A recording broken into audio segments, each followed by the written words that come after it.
बुशरा बीबी जो 24 नवंबर के एहतजाज के बाद फरार हो गई थीं और सिरे से ही लापता थीं, आखिरकार मंजर आम पर आ गईं और दावा कर दिया सिर्फ मैं थी जो वाहिद डी चौक पर खड़ी रही और मुझे अकेला छोड़कर सब फरार हो गए।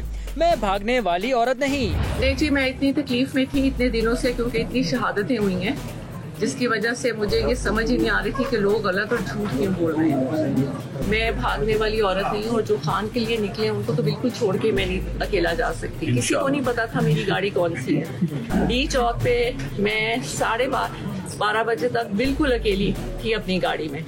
उसके बाद बहुत सी गाड़ियां जो आई थी वो उसके बाद आई थी, क्योंकि वो डी चौक जबरदस्ती खाली करा रहे थे।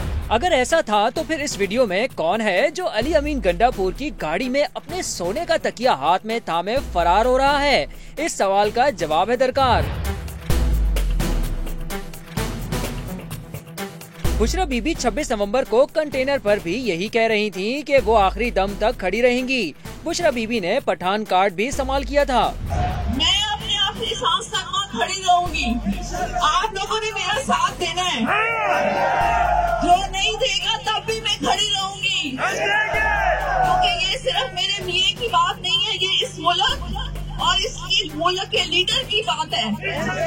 और मुझे उम्मीद नहीं, मुझे यकीन है कि पठान गैरतमंद कौम है और आखिरी जंग तक वो साथ नहीं छोड़ती इंशाअल्लाह। लेकिन अब बुशरा बीबी शिकायत कर रही हैं कि वो अकेली थीं, सब छोड़कर चले गए थे। मैंने सबको कहा था कि मुझे अकेले नहीं छोड़ना, लेकिन सबने मुझे अकेले छोड़ दिया था और मैं वहाँ बिल्कुल अकेली थी।